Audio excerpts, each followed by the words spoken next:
Hello friends, welcome to the success Kendra. Friends देखिए, आज के इस सेशन में हम लोग बीपीएससी एईडीओ यानी कि बीपीएससी सहायक शिक्षा विकास पदाधिकारी के लिए बीपीएससी के द्वारा 2025 में जितने भी एग्ज़ाम्स लिए गए हैं और उनमें ज्योग्राफी के जितने भी प्रश्न पूछे गए हैं, भूगोल के, उन सारे प्रश्नों को आज हम लोग एक ही सेशन में डिस्कस करेंगे।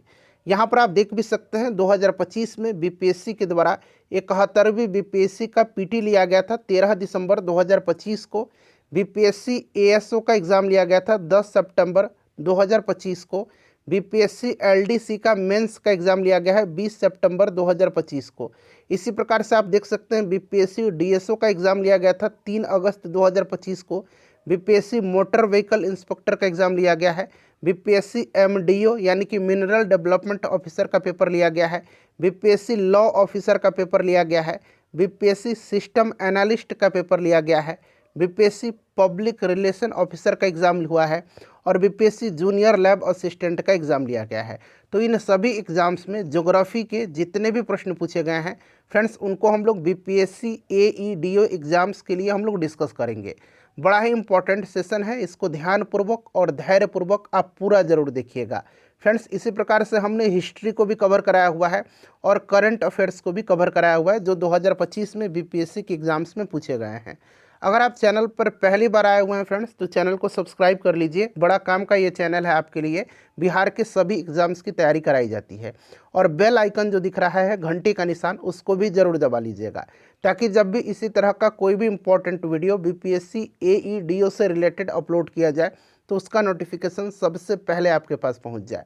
तो चलिए फ्रेंड्स, बिना देरी किए हुए सेशन हम लोग स्टार्ट करते हैं। एक बार सभी लोग प्लीज़ पहले सेशन को लाइक कर दीजिए और जब इसको कंप्लीट देख लीजिएगा, पूरा देख लीजिएगा, तो कम से कम फ्रेंड्स इसको एक ग्रुप में ज़रूर ही शेयर कर दीजिएगा।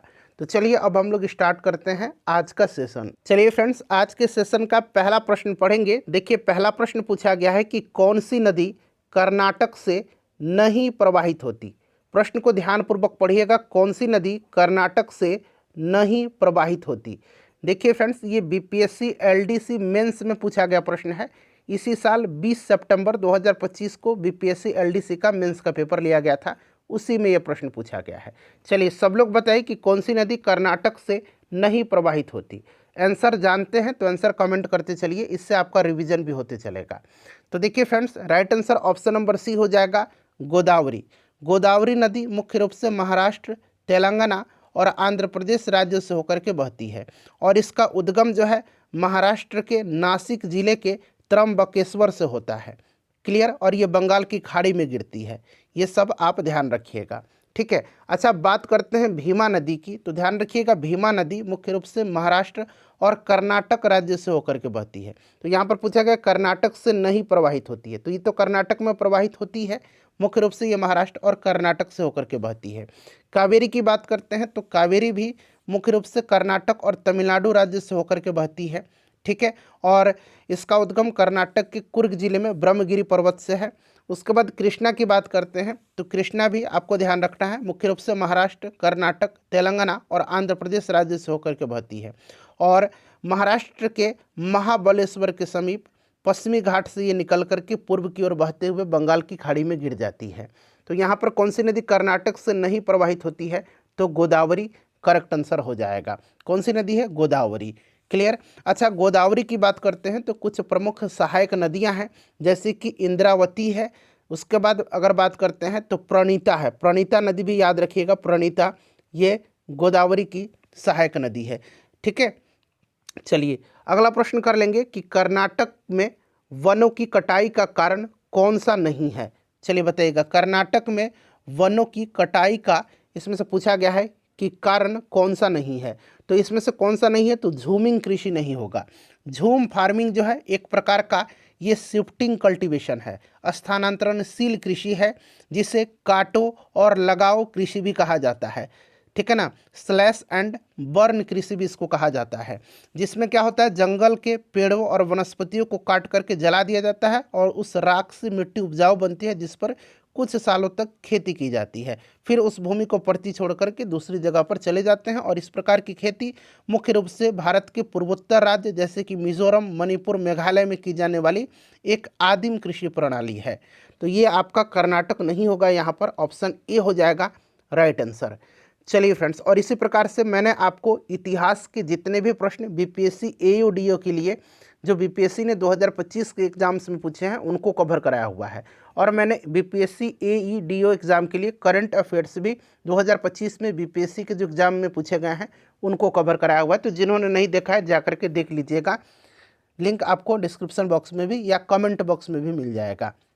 यहाँ पर देखिए प्रसिद्ध धार्मिक स्थल तिरुपति आंध्र प्रदेश को आंध्र प्रदेश जो है ये थोड़ा सा ट्रांसलेट जो किया हुआ है ना बीपीएससी, वो उल्टा पुल्टा कर दिया है। तो प्रसिद्ध धार्मिक स्थल तिरुपति जो है आंध्र प्रदेश में है। ये किस पहाड़ी पर स्थित है आंध्र प्रदेश के? तो आपको याद रखना है ये शेषाचलम पर है। कहाँ पर है फ्रेंड्स? ये शेषाचलम पर है, ध्यान रखिएगा।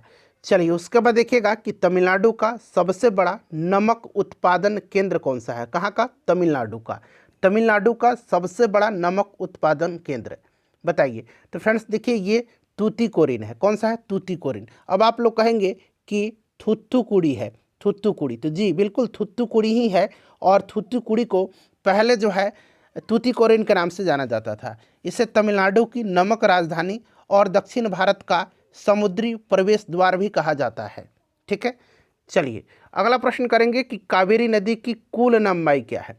कावेरी नदी, देखिए कावेरी नदी की अगर लंबाई आपने पढ़ा होगा तो आपने 800 किलोमीटर पढ़ा होगा, बट यहाँ पर देखिए 802 किलोमीटर दिया गया है। तो बीपीएससी ने 802 किलोमीटर माना हुआ है आंसर।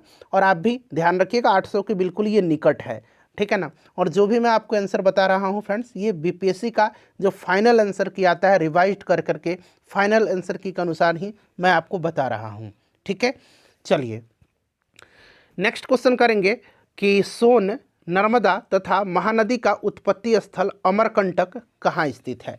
बताइए राइट आंसर क्या हो जाएगा? सोन, नर्मदा तथा महानदी का उत्पत्ति स्थल अमरकंटक जो है ये मैकाल श्रेणी हो जाएगा। ये प्रश्न बीपीएससी में पूछा गया है, इस साल 2-3 बार पूछा गया है। 2 बार तो हमको ही याद है, तो मुझे लगता है ये 3 बार कम से कम इसी साल ये प्रश्न पूछा गया है, ठीक है, याद रखिएगा मैकाल श्रेणी। चलिए उसके बाद देखिएगा कि भारत में शीतकाल में अधिकांश वर्षा, अब देखिए यहाँ पर शीतकाल में पूछा है अधिकांश वर्षा किस मॉनसून से होती है? तो देखिए शीतकाल में अधिकांश वर्षा जो होती है ये किसके कारण से होती है? तो फ्रेंड्स ये होती है उत्तर पूर्वी मानसून के कारण, उत्तर पूर्वी मानसून के कारण। और एक प्रश्न ऐसे भी पूछा जाएगा कि भारत में अधिकांश वर्षा, शीतकाल नहीं, भारत में अधिकांश वर्षा जो है ये किस मानसून के कारण होती है? तो भारत में अधिकांश वर्षा पूछेगा। शीतकाल में वर्षा पूछेगा तो उत्तरी पूर्वी, अधिकांश वर्षा पूछेगा तो दक्षिण पश्चिम मानसूनी हवाओं के कारण होता है, दक्षिण पश्चिमी, यहाँ पर आप देख सकते हैं, ठीक है फ्रेंड्स, ध्यान रखिएगा। चलिए उसके बाद देखिएगा अगला प्रश्न है कि पश्चिम बंगाल में अधिक तालाब मिलने का क्या कारण है? पश्चिम बंगाल में अधिक तालाब मिलने का क्या कारण है? तो फ्रेंड्स ये कारण क्या है पश्चिम बंगाल में अधिक तालाब मिलने का कारण, बताइएगा। तो ये आपका राइट आंसर हो जाएगा समतल ढाल। बीपीएससी ने आंसर दिया हुआ है समतल ढाल, ठीक है। चलिए उसके बाद देख लीजिएगा कि कालिम्पोंग एक आपका टूरिस्ट प्लेस है, पर्यटन केंद्र है, ठीक है। कालिम्पोंग ये कहाँ पर स्थित है? तो कालिम्पोंग जो है ये पश्चिम बंगाल में है, ध्यान रखिएगा कालिम्पोंग, ठीक है। चलिए दार्जिलिंग तो आपको पता ही है। निम्न में से किस पर सूर्य 21 जून को लंबवत चमकता है? बताइए 21 जून को, बताइए राइट आंसर क्या हो जाएगा, बताइए। तो फ्रेंड्स ये आपका उज्जैन पर, कहाँ पर? उज्जैन यहाँ पर करेक्ट आंसर हो जाएगा। अच्छा एक और जगह का नाम याद रखना आपको, बांसवाड़ा, ठीक है ना, बांसवाड़ा जो राजस्थान में है। तो कहीं कहीं जो है राजस्थान के एग्जाम में भी पूछा गया है और भी एग्जाम में पूछा गया है कि निम्न में से किस पर सूर्य 21 जून को लंबवत चमकता है, और ऑप्शन में बांसवाड़ा दिया गया है, उज्जैन न देकर के बांसवाड़ा दिया गया है। तो बांसवाड़ा भी याद रखिएगा और उज्जैन भी आप याद रखिएगा, ठीक है फ्रेंड्स। चलिए उसके बाद देखिएगा कि ढेमसा, ये ढेमसा है इस तरह से, ढेमसा आदिवासी नृत्य किस भारतीय राज्य का है? तो देखिए ये ढेमसा आदिवासी नृत्य जो है ना ये आपका कहाँ का है? तो ये आंध्र प्रदेश का है और यह मुख्य रूप से पोरजा जनजाति है, एक पोरजा जनजाति जो आंध्र प्रदेश में पाई जाती है, पोरजा जनजाति उन्हीं के द्वारा किया जाता है, पोरजा जनजाति के द्वारा। ठीक है, चलिए उसके बाद देखिएगा कि कोपेन जलवायु वर्गीकरण के अनुसार बिहार मुख्यतः किस प्रकार की जलवायु में स्थित है। ये बीपीएससी एएसओ का पेपर का क्वेश्चन है। ठीक है ना, अभी हम लोगों ने जो प्रश्न ऊपर किया हुआ है वो आपका बीपीएससी एलडीसी मेंस का है, ये एएसओ का प्रश्न है। चलिए देखिएगा, कोपेन जलवायु वर्गीकरण के अनुसार बिहार मुख्यतः किस प्रकार की जलवायु में स्थित है, तो फ्रेंड्स ये CWG में। ठीक है ना, CWG ध्यान रखिएगा। चलिए उसके बाद देख लीजिएगा कि गोगाबिल पक्षी अभयारण्य बिहार के किस जिला में स्थित नहीं। अब देखिए किस तरह से पूछा गया है, यहाँ पर ये इस तरह से 4 ऑप्शन दे दिए गए हैं और यहाँ से आपको आंसर चुन करके बताना है। तो आपको पता है कि किस जिला में स्थित नहीं है, तो यानी कि जिस जिला में है उसको छोड़ दीजिए, तो बाकी में नहीं है ना। तो गोगाबिल कटिहार में है केवल, यानी कि समस्तीपुर में नहीं है, कैमूर में नहीं है और नालंदा में नहीं है। तो आंसर हो जाएगा 1, 3 और 4। ठीक है ना, 1, 3 और 4 करेक्ट आंसर हो जाएगा।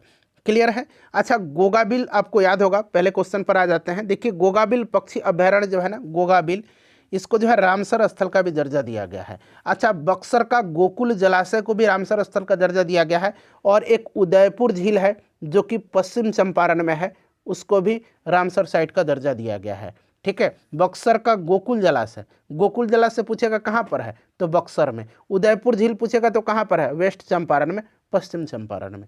ठीक है, चलिए अगला प्रश्न करेंगे। और देखिए इससे पहले जो मैंने आपको क्लास कराए हुए हैं, जैसे कि हिस्ट्री के सारे प्रश्नों को इसी प्रकार से मैंने कराया हुआ है 2025 में बीपीएससी में जो पूछा गया है, साथ ही साथ करंट अफेयर्स भी 2025 के एग्जाम में बीपीएससी ने जो पूछा हुआ है वो कराया हुआ है, जा करके सब देख लीजिएगा। देखिए निम्नलिखित कथनों पर विचार करें, और यहाँ पर आप देख सकते हैं 3 कथन आपको देखने को मिलेगा, 1, 2 और 3, और यहाँ से आपको उपरोक्त कथन में से कौन सा कथन सही है ये आपको बताना है। चलिए आते हैं प्रश्न पर। चलिए, चंपारण की, ये प्रश्न रहा, निम्नलिखित कथन पर विचार करें। चंपारण की कुछ पहाड़ियों को छोड़कर के उत्तर बिहार का शेष मैदानी भाग पूरी तरह से समतल है, बिल्कुल। और उत्तर बिहार का मैदान लगभग 90,000 वर्ग किलोमीटर में फैला हुआ है, और यहाँ पर देखिए दक्षिण बिहार का मैदान लगभग 10,518 वर्ग किलोमीटर में फैला हुआ है। अब इसी से आप पकड़ लीजिएगा, क्योंकि बिहार का कुल क्षेत्रफल अगर आपको याद होगा 94,163 वर्ग किलोमीटर। ठीक है ना, तो आप इसी तरह से इसको छांट दीजिएगा कि दोनों गलत है, क्योंकि देखिए उत्तर बिहार का जो मैदान है ना, ये लगभग आपका जो है 53,300 वर्ग किलोमीटर में है। ठीक है ना, और दक्षिण बिहार का जो है ना, ये आपका 40,900 किलोमीटर में, ये लगभग मैं बता रहा हूँ। ठीक है, जब आप इसको जोड़ेंगे तो ये लगभग 94,000 के आसपास में आ जाएगा। ठीक है, तो केवल ये सही है, ये वाला दोनों आपका गलत है, तो यानी कि केवल पहला सही है, तो केवल एक यानी कि पहला स्टेटमेंट सही है। ठीक है, केवल एक पहला। देखिएगा कि निम्नलिखित में से कौन सा जलवायु क्षेत्र 40 डिग्री से 60 डिग्री अक्षांश के आसपास स्थित है, बताइए। तो फ्रेंड्स ये कौन सा है, तो ये आपका हो जाएगा शीतोष्ण। ठीक है ना, 40 डिग्री से 60 डिग्री अक्षांश के आसपास है। नेक्स्ट क्वेश्चन है कि जनगणना 2001 और जनगणना 2011 के बीच लिंगानुपात के संबंध में सही कौन सा है, बताइए। तो देखिए यहाँ पर अगर हम बात करते हैं तो यहाँ पर देखिएगा ऑप्शन सी हो जाएगा, कुल लिंगानुपात और बाल लिंगानुपात दोनों घटे हुए हैं। ठीक है, एक बार हम बिहार के संदर्भ में बात कर लेते हैं, तो आप देखिएगा बिहार का जो कुल लिंगानुपात है वो कितना है, तो बिहार का कुल लिंगानुपात 918 है, और बिहार का बाल लिंगानुपात कितना है, तो 935 है। ये दोनों बिहार के संदर्भ में आप ध्यान रख लीजिएगा। ठीक है, चलिए उसके बाद देखिएगा कि परम, उफा और कुई विसेव खान, ये खान है परम, उफा और कुई विसेव खान, ये दुनिया में लोकप्रिय हैं, क्यों, बताइए। परम, उफा और कुई विसेव खान दुनिया में लोकप्रिय स्थान क्यों हैं। ये खाने जो हैं ये रसिया में पड़ता है, और ये पेट्रोलियम खान है, ये पेट्रोलियम खान है। ठीक है, ध्यान रखिएगा। चलिए उसके बाद देख लीजिएगा कि सिंधु जल संधि के अनुसार, अब ये 71वीं बीपीएससी का प्रश्न है। ठीक है, देखिए सिंधु जल संधि के अनुसार 3 पूर्वी नदियाँ भारत को आवंटित की गई हैं, बिल्कुल 3 पूर्वी नदियाँ भारत को आवंटित की गई है। निम्नलिखित में से कौन सी उनमें नहीं है, तो देखिए सिंधु जल संधि जो हुआ था यह आपका 1960 में हुआ था, और इसके अनुसार 3 पूर्वी नदी भारत को जो है आपको आवंटित किया गया था, ध्यान रखिएगा। और ये सब सिंधु की सहायक नदी हैं, और इनमें अगर हम बात करते हैं तो पूर्वी नदी में ब्यास, रावी और सतलज आएगा, ब्यास, रावी और सतलज, यानी कि झेलम नहीं आएगा, तो झेलम यहाँ पर राइट आंसर हो जाएगा। ठीक है, यानी कि झेलम राइट आंसर हो जाएगा, ये भारत को सौंपा गया था, ब्यास, ठीक है, रावी और सतलुज। तो यहाँ रावी सतलुज है, मैं ब्यास भी लिख देता हूँ। ये 3 नदी हो गया, और बाकी 3 नदी जो है पश्चिम नदी वो पाकिस्तान के हिस्से में है, सिंधु, झेलम, चिनाब। तो एक तो झेलम हो गया, सिंधु और चिनाब याद रखिएगा, ठीक है ना। ये प्रश्न पूछा भी जा सकता है घुमा फिरा करके। क्लियर है। चलिए उसके बाद नेक्स्ट क्वेश्चन है कि मैगिनोट रेखा। आपने मैजिनोट, इस तरह से आपने मैगिनोट लुसेंट वगैरह में पढ़ा होगा, मैगिनोट रेखा। तो मैगिनोट रेखा कहाँ पर है? तो देखिए मैगी जब हमने खाया ना तो क्या हुआ, गला में फंस गया, ठीक है, और जम गया। ऐसे याद रखिएगा, मैजिनोट से मैगी आ रहा है ना, मैगी 2 मिनट वाली। तो देखिए मैगी जब हमने खाया, एक तरीका है याद रखिएगा, तो वो क्या हुआ, गले में फंस गया और जम गया, फंस गया और क्या हुआ, जम गया। तो फंस से क्या हो गया, फ्रांस, और ज से जम गया, जर्मनी। तो ऐसे आप रिलेट करके याद रख सकते हैं, बाकी आपको याद ही होगा। चलिए देखिएगा कि हॉर्मुज जल डमरू मध्य जोड़ता है, हॉर्मुज जल डमरू मध्य। तो फ्रेंड्स ये पर्सिया की खाड़ी से ओमान की खाड़ी को, तो यहाँ पर option number B right answer हो जाएगा, ठीक है। चलिए उसके बाद देखिएगा कि निम्नलिखित में से कौन सा जल डमरू मध्य है जो कि डेविल्स नेक के नाम से जाना जाता है। यहाँ मैं लिखता हूँ डेविल्स नेक के नाम से, डेविल्स नेक, ठीक है ना, के नाम से जाना जाता है। तो ये क्रॉ जल डमरू मध्य है, ये जाना जाता है, ठीक है ना, क्रॉ जल डमरू मध्य, इसको डेविल्स नेक के नाम से जाना जाता है। चलिए उसके बाद देखिएगा कि लदांग संदर्भित करता है, लदांग, इस तरह से हमने लदांग पढ़ा होगा। लदांग जो है एक तरह की शिफ्टिंग कल्टीवेशन है, यानी कि स्थानांतरणशील कृषि है, ठीक है ना, लदांग। और लदांग जो होता है ये मलेशिया और इंडोनेशिया में पाया जाता है, मेनली मलेशिया आप याद रख सकते हैं। तो एक तरह का ये स्थानांतरित कृषि है लदांग, ठीक है। उसके बाद देखिए दुनिया का सबसे बड़ा नदी द्वीप कौन सा है? तो आपको पता है ये भारत में है, असम में पड़ता है, इसका नाम है माजुली द्वीप, और ये ब्रह्मपुत्र नदी में है, ठीक है, माजुली ब्रह्मपुत्र नदी में। क्लियर। चलिए उसके बाद नेक्स्ट क्वेश्चन है कि भारत का सबसे बड़ा द्वितीय नदी बेसिन कौन सा है? पहला तो सबसे बड़ा गंगा हो जाएगा, दूसरा यहाँ पर पूछा गया है तो फ्रेंड्स ये गोदावरी नदी बेसिन है, गोदावरी, ठीक है ना, याद रखिए गोदावरी। चलिए उसके बाद देखिएगा कि निम्नलिखित में से कौन सा अलकनंदा और भागीरथी का संगम स्थल है। अच्छा 5 प्रयाग हैं जिसको कि पंच प्रयाग कहा जाता है। तो देखिए पहले देखिए अलकनंदा और भागीरथी का संगम जो है ना, ये क्या कहलाता है? तो ये आपका क्या कहलाता है बता दीजिए, देव प्रयाग कहलाता है। क्या कहलाता है? देव प्रयाग। अच्छा एक देव प्रयाग हो गया, 5 प्रयाग है, पंच प्रयाग, तो एक तो देव प्रयाग हो गया, एक आपका हो गया यहाँ पर देखिए विष्णु प्रयाग हो गया, यहाँ पर लिखा ही गया है, ठीक है ना, विष्णु प्रयाग। उसके बाद देखिए कर्ण प्रयाग, उसके बाद देखिए रुद्र प्रयाग, और एक है आपका और याद रखिएगा नंद प्रयाग, ठीक है ना। तो ये 5 प्रयाग हैं। क्लियर। अच्छा अलकनंदा और भागीरथी के संगम ये स्थल है देव प्रयाग, ठीक है ना। अच्छा विष्णु प्रयाग जो है, विष्णु प्रयाग ये धौली गंगा और अलकनंदा नदी का संगम है, धौली गंगा, यहाँ तो जगह कम है फिर भी मैं लिखता हूँ धौली गंगा और अलकनंदा का, ठीक है, धौली गंगा और अलकनंदा का। अच्छा यहाँ पर देखिएगा आपका कर्ण प्रयाग है, तो कर्ण प्रयाग पिंडर नदी और अलकनंदा का है, पिंडर और अलकनंदा का, पिंडर और अलकनंदा, ठीक है ना, पिंडर और अलकनंदा, अलकनंदा सभी में है, ध्यान रखिएगा, ठीक है ना। अच्छा कर्ण प्रयाग मैंने बता दिया आपको, ठीक है। अच्छा नंद प्रयाग देख लीजिए, ये नंदाकिनी, नंदाकिनी और अलकनंदा का है, नंदाकिनी, नंदाकिनी और अलकनंदा का। और रुद्र प्रयाग जो है ये मंदाकिनी और अलकनंदा का है, तो आप लोग ध्यान रख लीजिएगा। चलिए भारतीय क्षेत्र में 2 ज्वालामुखी द्वीप, तो देखिए 2 ज्वालामुखी द्वीप हैं, ये नारकोंडम और बैरन। बैरन जो है ये सक्रिय है, ध्यान रखिएगा, ठीक है ना। ऑप्शन नंबर यहाँ पर डी आपका करेक्ट आंसर हो जाएगा, ठीक है। चलिए फ्रेंड्स उसके बाद हम लोग अगला प्रश्न कर लेंगे। नेक्स्ट क्वेश्चन हमारा है कि भारत में समशीतोष्ण वन अनुसंधान केंद्र कहाँ पर है, किस शहर में है? समशीतोष्ण वन अनुसंधान केंद्र, तो फ्रेंड्स ये शिमला में है, ठीक है ना, शिमला में है समशीतोष्ण वन अनुसंधान केंद्र।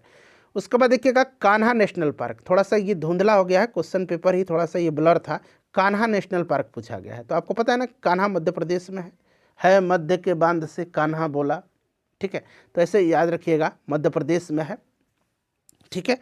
चलिए उसके बाद देखिएगा कि लोकटक क्या है, लोकटक तो आपने पढ़ा भी है कि लोकटक एक तरह का क्या है, मणिपुर में पाया जाता है, मतलब मणिपुर में है, ये झील है लोकटक झील, तो ये देखिए झील दिया गया है।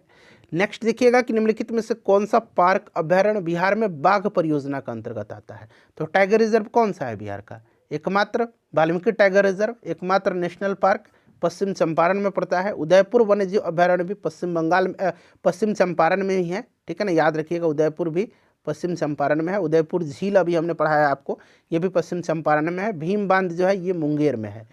चलिए उसके बाद देखिएगा कि कर्मनाशा नदी का उद्गम स्थल।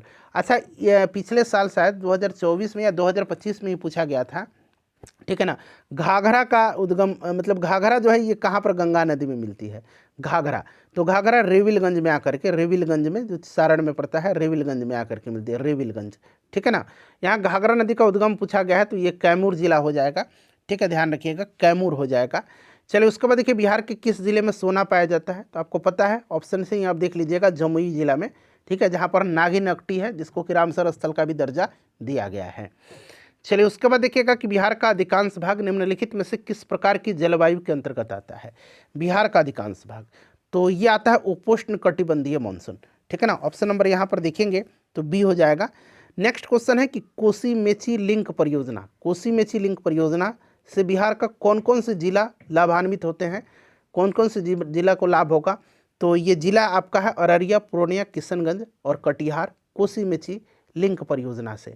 देखिए अफ्रीकनर्स जो है, अफ्रीकन्स ऐसा देखिए लिखा गया है, अफ्रीकनर्स से अभिप्राय क्या है, तो इसका अभिप्राय दक्षिण अफ्रीका में श्वेत अल्पसंख्यक समूह से है। आंसर यही माना है बीपीएससी ने।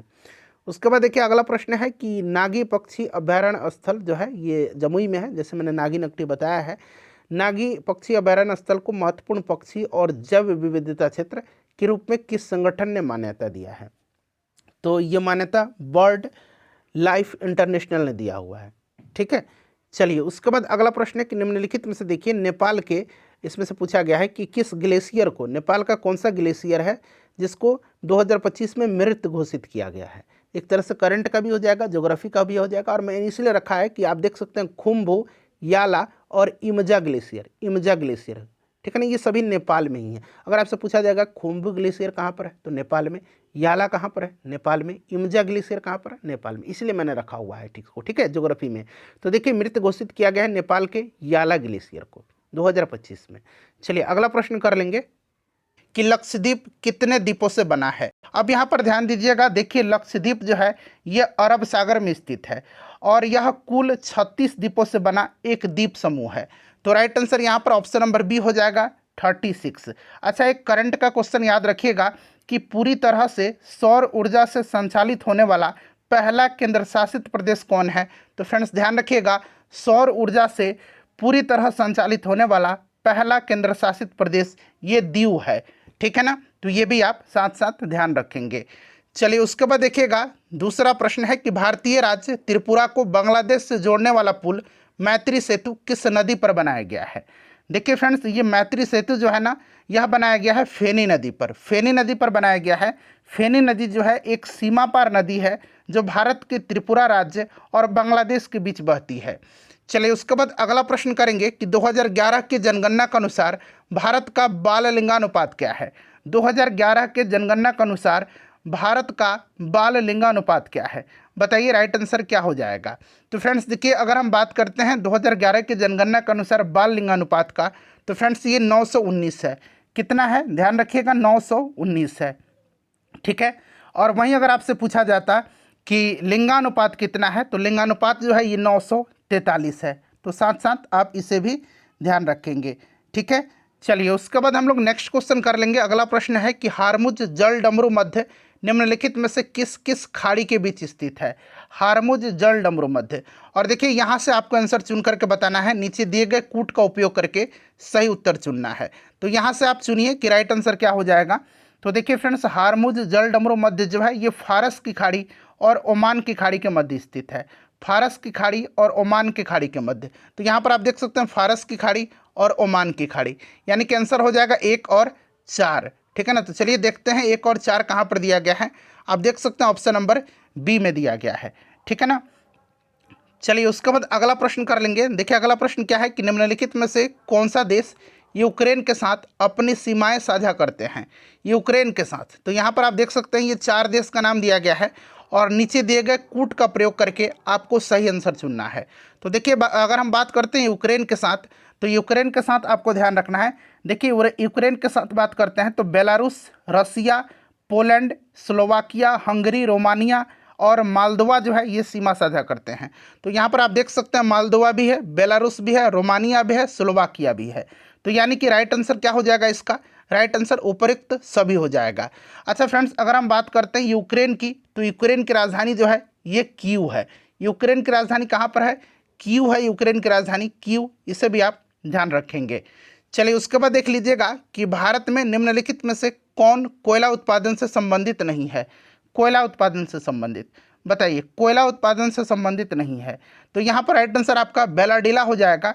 बेलाडीला जो है अपनी उच्च गुणवत्ता वाले लौह अयस्क के लिए प्रसिद्ध है, जहाँ मैग्नेटाइट अयस्क का विशाल भंडार पाया जाता है, और ये बेलाडीला छत्तीसगढ़ में है। ठीक है, बाकी देखिए गिरिडीह, बोकारो और कर्णपुरा ये झारखंड में पड़ते हैं। ठीक है, उसके बाद देखिएगा कि निम्नलिखित नदियों में से कौन महान हिमालय के उत्तर में उत्पन्न होती है। यहाँ पर पूछा जा रहा है कि निम्नलिखित नदियों में से कौन महान हिमालय के उत्तर में उत्पन्न होती है। तो फ्रेंड्स ये नदी जो है कौन सी है? तो ये नदी सतलुज नदी है, महान हिमालय के उत्तर में उत्पन्न होती है। अच्छा, अगर पूछा जाए कि कौन सी नदी ट्रांस हिमालय से निकलती है, तो ट्रांस हिमालय से जो है आपको याद रखना है सिंधु नदी निकलती है, सतलज और ब्रह्मपुत्र नदी इसमें शामिल है। ठीक है ना। चलिए उसके बाद देख लीजिएगा अगला प्रश्न। अगला प्रश्न है कि कोपेनिकस जलवायु वर्गीकरण के अनुसार निम्नलिखित जलवायु प्रकारों में से कौन सी भारत में पाई जाती हैं?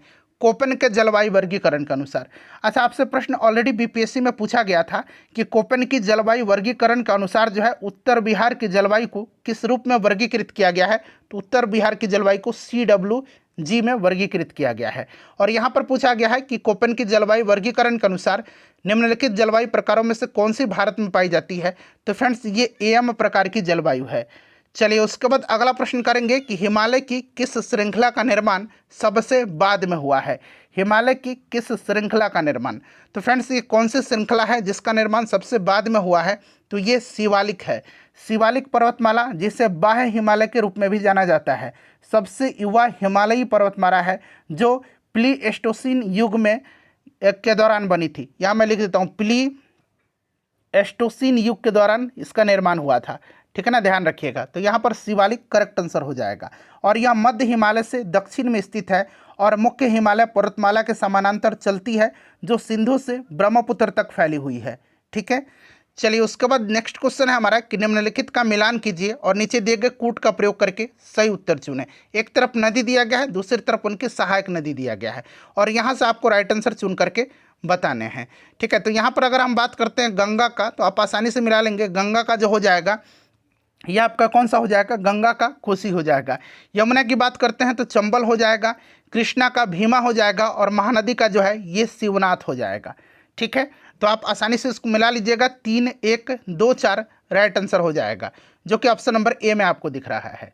चलिए उसके बाद अगला प्रश्न है कि कौन सी नदी अरब सागर में गिरती है, अरब सागर में मिलती है? कौन सी नदी? तो फ्रेंड्स देखिए ये अरब सागर में मिलती है नदी, ये नर्मदा नदी है। नर्मदा नदी जो है ये अमरकंटक से निकलती है। अमरकंटक इसका उद्गम स्थल है। ठीक है ना, अमरकंटक पहाड़ी से ये निकलती है, ध्यान रखिएगा। और नर्मदा नदी और एक और नदी है ताप्ती नदी, ध्यान रखिएगा। ये सब नदियाँ जो है ना ये आपका डेल्टा का निर्माण नहीं करती हैं, ये सब एस्चुरी बनाती हैं। ठीक है, चलिए उसके बाद देखिएगा कि टोडा जनजाति किस राज्य में पाई जाती है? टोडा जनजाति, तो टोडा जनजाति जो है ये तमिलनाडु में पाई जाती है। ठीक है, चलिए उसके बाद अगला प्रश्न है सूची 1 को सूची 2 से सुमिलित कीजिए तथा सूचियों के नीचे दिए गए कूट से सही उत्तर चयन करना आपको। एक तरफ जलप्रपात दिया गया है, दूसरी तरफ उनकी अवस्थिति दी गई है, और यहाँ से आपको राइट आंसर चुन करके बताने हैं। चलिए एक एक करके हम लोग मिला लेते हैं। तो अगर हम दूध सागर जलप्रपात की बात करते हैं तो दूध सागर जो है ये मांडवी नदी पर है, ये गोवा में है। ठीक है ना, उसके बाद देखिए अगर बरकाना की बात करते हैं, बरकाना तो ये सीता नदी पर है, सीता नदी पर है बरकाना, ये कर्नाटक में है। अच्छा, खंडाधार जो है, खंडाधार ये कोरापानी नाला नदी पर स्थित है, या कोरापानी नाला नदी। ठीक है ना, और ये कहाँ पर है? तो ये उड़ीसा में है। ठीक है ना, तो ये उड़ीसा में हो जाएगा। ठीक है फ्रेंड्स, ध्यान रखिएगा। और पलानी जो है, पलानी कहाँ पर है? तो पलानी आपका हिमाचल प्रदेश में है। ठीक है, पलानी आपका हिमाचल प्रदेश में है। तो राइट आंसर 4, 1, 2, 3 करेक्ट आंसर हो जाएगा। 4, 1, 2, 3। ठीक है, चलिए उसके बाद देखिएगा कि विश्व में अंगूर की खेती, यहाँ अंगूर बना लीजिए, अंगूर की खेती। ठीक है ना, चलिए विश्व में देखिए, विश्व में अंगूर की खेती, बागवानी, कोसकीट पालन यानी कि रेशम कीट उत्पादन, और बहुत विकसित है। ये कहाँ पर? बताइएगा। तो ये आपका हो जाएगा कहाँ पर फ्रेंड्स, फटाफट आंसर बता दीजिए। तो ये आपका हो जाएगा यहाँ पर आपका भूमध्य सागरीय क्षेत्रों में, ठीक है ना, भूमध्य सागरीय क्षेत्र में, ठीक है। चलिए उसके बाद देख लीजिएगा कि विश्व में सर्वाधिक ज्वालामुखी किस पेटी में पाए जाते हैं। विश्व में सर्वाधिक ज्वालामुखी, तो फ्रेंड्स देखिएगा पूरा ऑप्शन आप देख लीजिएगा। तो मैं आपको बता देता हूँ, ये पाया जाता है परिप्रशांत पेटी में। रिंग ऑफ फायर को परिप्रशांत मेखला के रूप में भी जाना जाता है, ठीक है। तो यहाँ पर परिप्रशांत पेटी।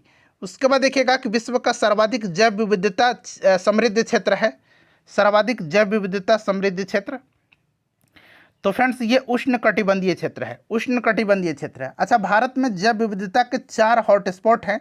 पूर्वी हिमालय, देखिए प्रश्न पूछा गया है इसी साल, ध्यान रखिएगा। भारत में जैव विविधता के 4 हॉटस्पॉट हैं, पूर्वी हिमालय, पश्चिमी घाट, इंडो बर्मा क्षेत्र और सुंडालैंड, ठीक है ना। आगे आपको मिलेगा प्रश्न। चलिए उसके बाद देख लीजिएगा, अगला प्रश्न है कि विश्व के 2 शीर्ष अग्रणी टीन उत्पादक देश कौन से हैं। तो ये टीन उत्पादक देश जो है ये कौन से हैं फ्रेंड्स, तो आपको ध्यान रखना है ये आपके हैं चाइना और इंडोनेशिया, ठीक है ना। उसके बाद देखिए अगला प्रश्न है कि रांची का पठार उदाहरण है, रांची का पठार। तो देखिए रांची का पठार जो है ना ये उदाहरण है किसका, तो फ्रेंड्स ये उत्थित पेनी प्लेन का उदाहरण है, ठीक है ना, रांची का पठार। चलिए उसके बाद देखिए अगला प्रश्न है कि किस नदी को बिहार का शोक कहा जाता है। तो ये आप इजीली जानते हैं कि कोसी को बिहार का शोक कहा जाता है, ठीक है, कोसी नदी को। चलिए उसके बाद देखिए अगला प्रश्न है कि बिहार का निम्नलिखित में से कौन सा जिला नेपाल के साथ अपनी सीमा साझा नहीं करता है, नेपाल के साथ। तो देखिए नेपाल के साथ बिहार के 7 जिले जो है सीमा साझा करते हैं। इन जिलों का नाम आप उंगलियों पर काउंट करेंगे, पश्चिम चंपारण, पूर्वी चंपारण, सीतामढ़ी, मधुबनी, सुपौल, अररिया और किशनगंज। तो इसमें से पूर्णिया जो है ये नेपाल के साथ अपनी सीमा साझा नहीं करता है। चलिए उसके बाद देखिएगा कि बिहार राज्य में सबसे बड़ा अभ्यारण्य कौन सा है। तो सबसे बड़ा अभ्यारण्य जो है ये आपका कैमूर है, ठीक है ना, कैमूर यहाँ पर करेक्ट आंसर हो जाएगा। अच्छा, भीम बांध कहाँ पर है, भीम बांध वन्यजीव अभ्यारण्य, तो ये मुंगेर में पड़ता है, प्रश्न पूछा गया है। चलिए देखिए भीम बांध वन्यजीव अभ्यारण्य कहाँ पर है, प्रश्न पूछ लिया गया, आप देख सकते हैं, तो ये मुंगेर में है, ठीक है। चलिए उसके बाद देखिएगा कि बिहार की मुख्य नदी प्रणाली कौन सी है, बिहार की मुख्य नदी प्रणाली।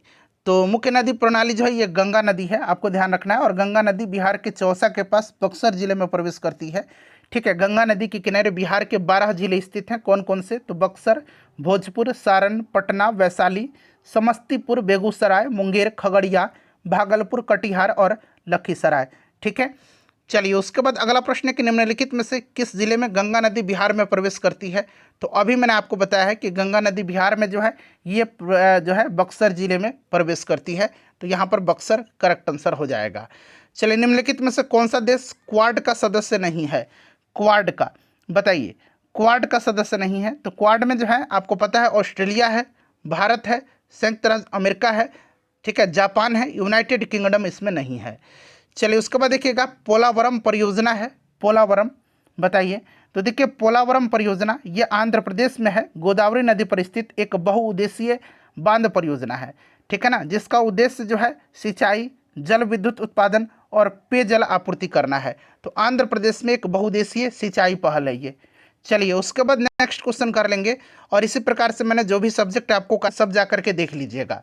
चलिए उसके बाद देखिए निम्नलिखित में से कौन सा एक सही सुमेलित नहीं है, बताइए। देखिए कंपोज जो है ये आपका ब्राज़ील में है, लानोज जो है ये वेनेजुएला में है, उसके बाद ग्रान चाको, ग्रान चाको उत्तरी अर्जेंटीना में है, बिल्कुल करेक्ट ये तीनों दिए गए हैं, ठीक है ना। यहाँ पर आप देख सकते हैं वेल्ड जो है ये ऑस्ट्रेलिया में नहीं है, वेल्ड जो है फ्रेंड्स ये आपका अफ्रीका में पड़ता है, ठीक है ना, वेल्ड अफ्रीका में पड़ता है। ऑस्ट्रेलिया में क्या है, ऑस्ट्रेलिया में डाउन्स है, ऑस्ट्रेलिया में डाउन्स घास का मैदान है, ठीक है, तो इसको आप ध्यान रखेंगे। चलिए दक्षिण अफ्रीका में पड़ता है वेल्ड, ठीक है ना, और ऑस्ट्रेलिया में डाउन्स पड़ता है, तो ऑप्शन नंबर डी सुमेलित नहीं है। उसके बाद देखिए निम्न में से कौन सा एक कथन सही नहीं है, एक एक करके पढ़िए। देखिए भूमध्य रेखा अफ्रीका को लगभग 2 समान भागों में विभाजित करती है, बिल्कुल भूमध्य रेखा अफ्रीका को मोटे तौर पर 2 बराबर भागों में विभाजित करती है। उसके बाद देखिए पेंटागोनिया बहुत कम वनस्पति के साथ ठंडा रेगिस्तान है, जी बिल्कुल यह सच है कि पेंटागोनिया एक ठंडा और शुष्क रेगिस्तान है जहाँ बहुत कम वनस्पतियाँ पाई जाती हैं, और मुख्य रूप से तेज हवाओं, कम तापमान और सीमित वर्षा के कारण पौधे यहाँ पर ठीक से विकसित नहीं हो पाते हैं, तो ये भी सही दिया गया है। उसके बाद देखिए टेंगानिका झील जो है टंगानिका आपने पढ़ा होगा, टंगानिका, इस तरह से टंगानिका। देखिए टंगानिका झील जो है ना, यह अफ्रीका में पड़ता है, बिल्कुल करेक्ट है, बट ये सबसे बड़ी झील नहीं है अफ्रीका की। अफ्रीका की सबसे बड़ी झील विक्टोरिया झील है, ठीक है, तो ये आपका गलत हो गया। उसके बाद देखिए माउंट ब्लैक आल्प्स की सबसे ऊंची चोटी है, बिल्कुल आल्प्स पर्वत की सबसे ऊंची चोटी माउंट ब्लैक है, ठीक है ना, और यह फ्रांस और इटली की सीमा पर स्थित है, और यह यूरोप की सबसे ऊंची चोटी है, तो ये भी आपका करेक्ट है। तो पूछा गया कौन सा सही नहीं है, तो आसानी से आप बता दीजिएगा, ऑप्शन नंबर सी। चलिए उसके बाद देख लीजिएगा कि नीचे दिए गए कूट का प्रयोग करके सही उत्तर चुनना है। अब देखिए इधर जनजाति दिए गए हैं और उनसे संबंधित देश दूसरी तरफ दिया गया है, और यहाँ से आपको राइट आंसर चुन करके बताना है।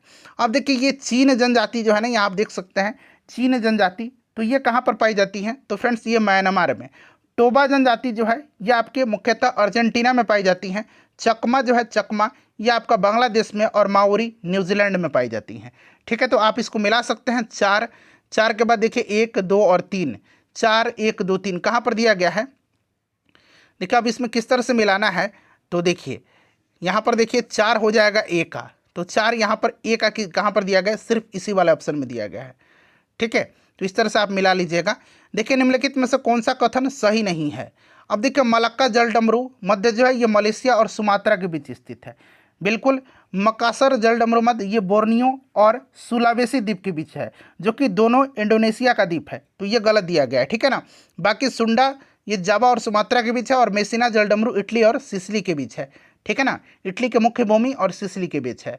चलिए उसके बाद देखिए सूची दिया गया है, मिलान करना है। एक तरफ झूमिंग कृषि का नाम है, उससे संबंधित देश हैं, तो देखिए रोका जो है, रोका कहाँ का है, यहाँ से राइट आंसर चुनना है आपको, तो रोका ब्राज़ील का है, ठीक है ना, रोका ब्राज़ील का है। तमराई जो है ये थाईलैंड का है। कानुको कहाँ का है, तो कानुको आपको याद रखना है, कानुको कहाँ का है, कानुको वेनेजुएला का है। और लडान या फिर लद्दाख इस तरह से आपने पढ़ा होगा, ये मलेशिया का है। तो अब मैंने मिला दिया, आंसर आप खुद से चुन सकते हैं, ठीक है ना। चलिए आंध्र प्रदेश का गुंटूर जिला जो है, आंध्र प्रदेश का गुंटूर जिला निम्नलिखित में से किस खनिज के अयस्क भंडार के लिए प्रसिद्ध है, गुंटूर जिला बताइए। तो गुंटूर जिला जो है ना, ये जो है फेमस है मैग्नेटाइट के लिए, तो यहाँ पर मैग्नेटाइट दिया गया है ऑप्शन नंबर बी में, ठीक है ना, मैग्नेटाइट के लिए। चलिए उसके बाद अगला प्रश्न दिया गया है, सूची दिया गया है, मिलान करना है। तो कोसी का क्या हो जाएगा, कोसी गंगा। तीस्ता आपका ब्रह्मपुत्र। हिरण आपका किसका हो जाएगा, हिरण बताइए, हिरण किसका हो जाएगा, फटाफट बताइए। तो यहाँ पर देखिए हिरण आपका हो जाएगा, एक मिनट रुक जाइए, हाँ हिरण आपका हो जाएगा यहाँ पर, ये आपका गोदावरी में, और पूर्णा हो जाएगा आपका, नहीं पूर्णा होगा आपका, एक मिनट रुक जाइए, कोसी हो जाएगा गंगा, तीस्ता ब्रह्मपुत्र, पूर्णा आपका हो जाएगा गोदावरी, और हिरण हो जाएगा नर्मदा, ठीक है। चलिए उसके बाद नेक्स्ट क्वेश्चन करेंगे कि निम्नलिखित राज्यों में से कौन सा एक कहवा का उत्पादन में अग्रणी राज्य है। तो कहवा कॉफ़ी के उत्पादन में कर्नाटक है। चलिए उसके बाद देखिएगा कि विश्व में सीमेंट उत्पादन में भारत का स्थान क्या है, सीमेंट उत्पादन में। तो देखिए सीमेंट उत्पादन में 1 नंबर पर चाइना है, और भारत दूसरे नंबर पर है।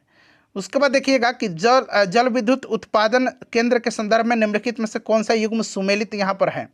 नाथपा झाकरी ये उत्तराखंड में नहीं है, नाथपा झाकरी जो है ये हिमाचल प्रदेश में है, और ये सतलुज नदी पर है।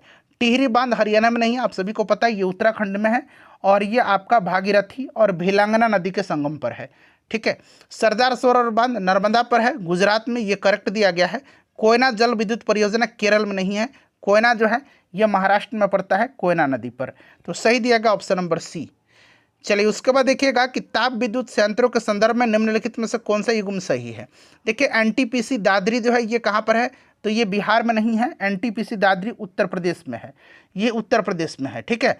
अच्छा ससन अल्ट्रा मेगा पावर प्लांट ये मध्य प्रदेश में है, बिल्कुल ये करेक्ट दिया गया है। तिरोदा थर्मल पावर प्लांट ये आपका केरल में नहीं है, ये महाराष्ट्र में है, ये कहाँ पर है, महाराष्ट्र में है, ठीक है। और तालचेर जो है आपको पता है ये महाराष्ट्र में नहीं है, ये ओडिशा में पड़ता है, ठीक है।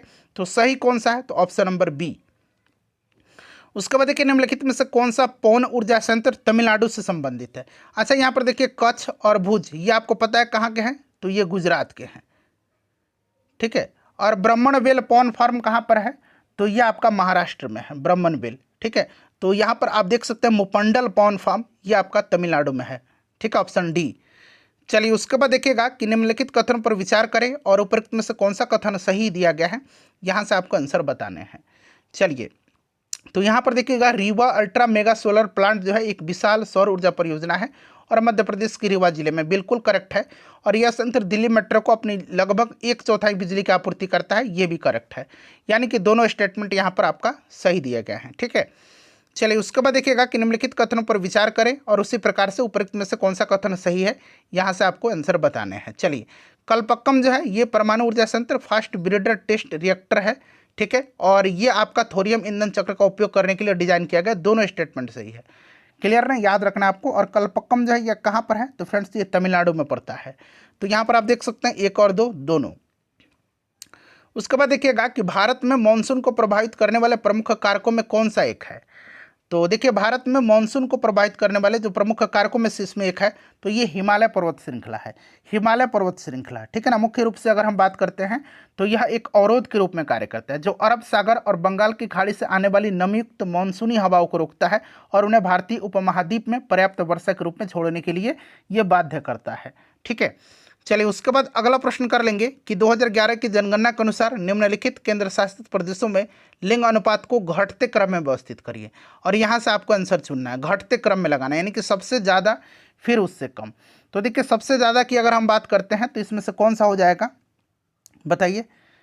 किस केंद्र शासित प्रदेशों की बात करते हैं तो सबसे ज़्यादा अगर लिंगानुपात की बात करते हैं तो पुडुचेरी में है, ये आपको पता है।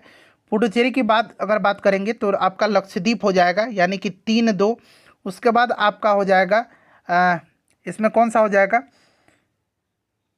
अंडमान निकोबार हो जाएगा, ठीक है ना, 3-2-1। और फिर आपका चंडीगढ़ हो जाएगा 4। तो 3-2-1-4 यहाँ पर करेक्ट आंसर हो जाएगा, 3-2-1-4। चलिए उसके बाद देखिएगा कि भारत का सबसे लंबा राष्ट्रीय जलमार्ग कौन सा है और यह किन स्थानों को जोड़ता है। तो सबसे लंबा अगर हम जलमार्ग की बात करते हैं तो ये जलमार्ग नंबर 1 है, ठीक है ना। कौन सा है, जलमार्ग नंबर 1 है, इसको ध्यान रखिएगा आप। जलमार्ग नंबर 1 हो जाएगा और यह हल्दिया से लेकर के इलाहाबाद के बीच में है, ठीक है। बाकी देखिए जलमार्ग 2 ये सादिया से धुबरी के बीच में है। तो ये सब भी आप चाहें तो फ्रेंड्स ध्यान रख सकते हैं, ठीक है। चलिए उसके बाद देखिएगा कि पंचपटमाली खादान किस खनिज से संबंधित है, बताइए।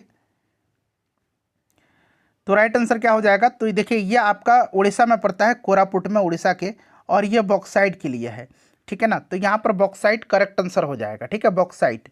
चलिए उसके बाद नेक्स्ट क्वेश्चन है हमारा कि निम्नलिखित में से कौन सी मृदा लोहे एवं एल्युमिनियम से समृद्ध होती है तथा अधिक वर्षा वाले क्षेत्रों में पाई जाती है। मतलब कि कौन सी यहाँ पर मृदा लोहे और एल्युमिनियम से समृद्ध होती है और अधिक वर्षा वाले क्षेत्रों में पाई जाती है। तो फ्रेंड्स ये आपका लेटेराइट मिट्टी है, लेटेराइट मिट्टी राइट आंसर हो जाएगा, ठीक है ना। लेटेराइट करेक्ट आंसर हो जाएगा, लेटेराइट मिट्टी, ठीक है। चलिए उसके बाद देखिएगा कि भारत में निम्नलिखित में से कौन से क्षेत्र में जैव विविधता हॉट स्पॉट के अंतर्गत आते हैं। तो अभी मैंने बताया है, आपको याद रखना है, ठीक है ना। कौन कौन से, तो यहाँ पर देखिए हिमालय, पश्चिमी घाट, इंडो बर्मा और सुंडालैंड। उसके बाद देखिएगा कि निम्नलिखित में से कौन सा क्षेत्र मालवा के पठार की पूर्वी सीमा को निर्धारित करता है। तो मालवा की पठार की पूर्वी सीमा को निर्धारित करता है कौन सा, तो ये बुंदेलखंड, ठीक है ना, बुंदेलखंड क्षेत्र करेक्ट आंसर हो जाएगा। उसके बाद देखिएगा कि ब्राह्मणी नदी का निर्माण निम्नलिखित में से किन नदियों के संगम से होता है। ब्राह्मणी नदी का निर्माण, तो इसका निर्माण शंख नदी और कोयल नदी के निर्माण से हुआ है, ठीक है ना, कोयल नदी के संगम से होता है ब्राह्मणी नदी का निर्माण। और ये उड़ीसा राज्य के राउरकेला शहर के पास मिलता है, ध्यान रखिएगा। उसके बाद देखिएगा कि निम्नलिखित में से किस स्थान का वार्षिक तापांतर सबसे अधिक है। वार्षिक तापांतर सबसे अधिक अगर बात करते हैं तो इनमें से नई दिल्ली का हो जाएगा वार्षिक तापांतर। क्यों, क्योंकि ये आपका समुद्र से इसकी जो दूरी है इसके कारण है, ठीक है ना। जबकि मुंबई, यहाँ पर आप देख सकते हैं कोचीन और बेंगलुरु, ये शहर जो है ये समुद्री प्रभाव के कारण यहाँ तापांतर कम होता है। चलिए उसके बाद देखिए जनपाओ पहाड़ियों में से निम्नलिखित में से कौन सी नदी निकलती है जनपाओ पहाड़ियों से। तो जनपाओ पहाड़ी से निकलती है चंबल नदी। कौन सी नदी, चंबल नदी निकलती है, इसको आप ध्यान रखिएगा, ठीक है। अगला प्रश्न करेंगे कि निम्नलिखित में से कौन सा विकल्प भारत में खारी और क्षारीय मिट्टी का प्रतिनिधित्व करता है। यहाँ पर थूर करेक्ट आंसर हो जाएगा, ठीक है, थूर करेक्ट आंसर हो जाएगा। यहाँ पर देखिए जनपाव पहाड़ी जो है यहाँ से चंबल नदी निकलती है और ये मध्य प्रदेश में है जनपाव, इसको आप ध्यान रखिएगा, ठीक है ना। चलिए ये मैंने बता दिया, थूर करेक्ट आंसर दिया गया है। उसके बाद देखिएगा सूची दिया गया है मिलान करना, एक तरफ दर्रा है दूसरी तरफ स्थान दिया गया है और यहाँ से कूट में से मतलब नीचे दिए गए विकल्प में से सही आंसर आपको चुनना है। बहुत ही आसान है, आप देख सकते हैं नीति दर्रा जो है ये उत्तराखंड में है, आपको पता है। रोहतांग दर्रा ये आपका हिमाचल प्रदेश में, लाखापानी अरुणाचल प्रदेश में है, और खुंजरेब दर्रा जो है ये काराकोरम श्रेणी में स्थित है और ये लद्दाख में हो जाएगा। ठीक है, तो अब आप लोग मिला लीजिएगा इसको। देखिए, वर्तमान अनुमानों के अनुसार भारत की लगभग 25% आबादी राज्यों द्वारा साझा की जाती है। तो देखिए 25% आबादी, तो इनमें से अगर हम बात करते हैं तो ये उत्तर प्रदेश और बिहार के द्वारा। क्यों? क्योंकि 2011 की जनगणना के अनुसार बात करते हैं तो उत्तर प्रदेश 16.5% लगभग आबादी है इसकी, और बिहार की जो है ये 8.6%। तो दोनों को ऐड कर देंगे तो ये लगभग 25% तो हो ही जा रहा है। ठीक है ना, तो ऑप्शन नंबर यहाँ पर सी हो जाएगा। उसके बाद देखिए, निम्नलिखित में से मिट्टी और राज्यों का कौन सा जोड़ा सही है? तो देखिए, काली मिट्टी मेघालय ये गलत दिया गया है, लेटराइट मिट्टी गोवा सही है, और शुष्क मिट्टी, देखिए शुष्क मिट्टी मेनली जो है राजस्थान में पाया जाता है, बट ये गुजरात के कच्छ के रण में भी इसका विस्तार पाया जाता है। तो गुजरात भी होना चाहिए था, क्योंकि यहाँ ऑप्शन में ऑलरेडी उपरोक्त में से एक से अधिक दिया गया, बट आयोग ने अभी इसका आंसर लेटराइट मिट्टी ही दिया हुआ है, गोवा। अब देखते हैं फाइनल आंसर की में क्या आंसर देता है। ठीक है, चलिए उसके बाद देखिएगा कि भारत की प्रायद्वीपीय नदियों को उनके बेसिन क्षेत्र वर्ग किलोमीटर के संदर्भ में घटते क्रम में व्यवस्थित करना है। यहाँ पर नदियाँ दिया गया है घटते क्रम, यानी कि सबसे ज़्यादा, फिर उससे कम, फिर उससे कम, फिर उससे कम, इस क्रम में, और यहाँ से आपको राइट आंसर चुन करके बताने हैं। ठीक है, तो यहाँ पर अगर हम बात करते हैं तो ये आपका सबसे गोदावरी हो जाएगा, उसके बाद आपका कृष्णा हो जाएगा, फिर आपका महानदी, और फिर आपका नर्मदा हो जाएगा। यानी कि 2, 4 और 3, 1 यहाँ पर करेक्ट आंसर हो जाएगा। 2, 4, 3 और 1 देखते हैं ऑप्शन में कहाँ पर दिया गया, 2, 4, 3, 1। ठीक है, चलिए उसके बाद देखिएगा कि भारत में बॉक्साइट भंडार मुख्य रूप से कहाँ पाए जाते हैं? भारत में बॉक्साइट भंडार, तो फ्रेंड्स ये पाया जाता है आपका कहाँ पर? तो ये मैकाल पहाड़ियाँ, यहाँ पहाड़ी पर्वतमाला दिया गया तो मैकाल पहाड़ी पर। अच्छा, बॉक्साइट का सबसे ज़्यादा उत्पादन ओडिशा में है, इसे आप ध्यान रखेंगे। उसके बाद देखिए, वार्षिक ताप की अधिक सीमा दर्ज करने वाला स्थान कौन सा है? तो वार्षिक ताप राजस्थान वगैरह में, जैसलमेर वगैरह आपने पढ़ा होगा, यहाँ पर जोधपुर दिया गया है, और यही आंसर भी आयोग ने दिया है। चलिए उसके बाद देख लीजिएगा कि प्रायद्वीपीय भारत की निम्नलिखित चोटियों को उत्तर से दक्षिण की ओर व्यवस्थित करें, उत्तर से दक्षिण की ओर, और यहाँ से राइट आंसर आपको चुन करके बताने हैं। अब देखिएगा, उत्तर से दक्षिण की ओर अगर हम बात करते हैं तो सबसे पहले गुरु शिखर आ जाएगा। क्या आ जाएगा? गुरु शिखर। ठीक है, उसके बाद आपका आ जाएगा धूपगढ़ी। क्लियर? उसके बाद आपका महेंद्रगिरी, यह आपका पूर्वी घाट पर है, और उसके बाद डोडा बेटा आ जाएगा। ठीक है, तो 4 हो जाएगा, 1 हो जाएगा, 2 और 3, 4, 1, 2, 3, 4, 1, 2, 3, ये वाला क्रम बिल्कुल करेक्ट है। ठीक है ना, चलिए उसके बाद देखिए अगला प्रश्न क्या पूछा गया है कि निम्नलिखित में से कौन सा वन्यजीव अभयारण्य भारत में सबसे पूर्वी है? तो यहाँ पर देखेंगे, अगर निम्नलिखित में से यहाँ पर बताना है, अगर इस तरह से पूछता सबसे पूर्वी, तो सबसे पूर्वी तो नामदफा है जो अरुणाचल प्रदेश में है, बट इनमें से बात करते हैं तो काजीरंगा राइट आंसर हो जाएगा। काजीरंगा जो है ये मानस से भी थोड़ा पूर्व में है, तो काजीरंगा आंसर यहाँ पर हो जाएगा। ये काजीरंगा, मानस, ये सब आपको पता है कि ये असम में है। झूम खेती की जाती है, झूम खेती पाई जाती है, यहाँ बना लीजिए। ठीक है ना, झूम खेती, तो ये पर्वतीय वन्य क्षेत्रों में, पर्वतीय वन्य क्षेत्रों में, ये आपको भी पता होगा, पर्वतीय वन्य क्षेत्रों में। ठीक है ना, अगर हम नॉर्थ ईस्ट की बात करते हैं तो वहाँ पर पाई जाती हैं। केप ऑफ गुड होप किसके समीप स्थित है? केप ऑफ गुड होप, तो फ्रेंड्स ये दक्षिण अफ्रीका की, और केप ऑफ गुड होप की खोज किया था बार्थोलोम्यू डियाज ने। ठीक है ना, बार्थोलोम्यू डियाज ने। चलिए, केंद्रीय भवन संस्थान अनुसंधान कहाँ पर स्थित है? केंद्रीय भवन अनुसंधान संस्थान, तो फ्रेंड्स ये रुड़की में है। उसके बाद देखिएगा कि निम्नलिखित में से कौन सा जोड़ा सुमेलित नहीं है, नहीं पूछा गया है। तो यहाँ पर देखिए, लखापानी जो है ये जम्मू कश्मीर में नहीं है, ये बड़ा पूछा जा रहा है। लखापानी अरुणाचल प्रदेश में है, लिपुलेख उत्तराखंड में है, चांगला लद्दाख में है, सिपकिला हिमाचल प्रदेश में है। चलिए उसके बाद देख लीजिएगा कि निम्नलिखित में से चाय की कौन सी किस्म भारत में उगाई जाती है? तो भारत में ये असेमिका चाय की, बाकी देखिएगा ये सब कॉफ़ी की किस्म है, यहाँ पर चाय की पूछा गया तो चाय असेमिका है। चलिए उसके बाद देखिएगा कि वेदांता एल्युमिनियम लिमिटेड स्थित है, तो उड़ीसा लांजीगढ़ यहाँ पर राइट आंसर हो जाएगा। उसके बाद देखिएगा राष्ट्रीय जलमार्ग 2 जो है किनके बीच में फैला हुआ है? तो अभी मैंने जलमार्ग 2 के बारे में आपको बताया भी है कि जलमार्ग 2 सादिया और धुबरी के मध्य में है, यहाँ पर आप देख सकते हैं। ठीक है, चलिए इलाहाबाद से हल्दिया ये जलमार्ग 1 है। उसके बाद देखिएगा कि निम्नलिखित में से कौन सी पहाड़ियाँ पूर्वी हिमालय से संबंधित नहीं है? पूर्वी हिमालय से, तो आप देखेंगे यहाँ पर डाफला, मीरी, अबोर ये पूर्वी हिमालय से संबंधित है, बट यहाँ पर गडजाट पहाड़ियाँ जो है ना ये पूर्वी हिमालय से नहीं, बट ये पूर्वी घाट से संबंधित है, पूर्वी घाट से संबंधित है, इसलिए ऑप्शन ए जो है राइट आंसर हो जाएगा। चलिए उसके बाद देखिएगा, कर्नाटक में बवंडर से होने वाली वर्षा को किस नाम से जाना जाता है? तो कर्नाटक में बवंडर से होने वाली वर्षा को जाना जाता है चेरी ब्लॉसम के नाम से या कॉफ़ी शावर के नाम से। तो यहाँ पर देखिए चेरी ब्लॉसम नाम दिया गया है। उसके बाद देखिएगा, उष्णकटिबंधीय वानिकी अनुसंधान संस्थान कहाँ पर स्थित है? तो फ्रेंड्स ये आपका जबलपुर में है, मध्य प्रदेश के। अगला प्रश्न है हमारा कि निम्नलिखित में से देखिए भारत के किस जिले में झींगा मछली की राजधानी के तौर पर जाना जाता है? थोड़ा सा बड़ा करता हूँ ताकि आपको दिखाई दे, ठीक है ना। भारत के किस जिले को झींगा मछली की राजधानी के तौर पर जाना जाता है? और यहाँ पर आपको ऑप्शन दिख रहा होगा। तो देखिए झींगा मछली की राजधानी के तौर पर आंध्र प्रदेश का जो नेल्लौर है उसी को जाना जाता है। चलिए उसके बाद देख लीजिएगा कि खासी पहाड़ी के दक्षिणी किनारे पर स्थित चेरापूंजी में अधिकांश वर्षा किसके कारण होती है? खासी पहाड़ियों के दक्षिणी किनारे पर स्थित है चेरापूंजी, वहाँ पर अधिकांश वर्षा होती है किसके कारण से? तो ये होती है आपका पर्वतावरोध के प्रभाव से, और अंग्रेजी में इसको बोलेंगे ओरोग्राफिक इफेक्ट से। तो इसे आप ध्यान रखिएगा।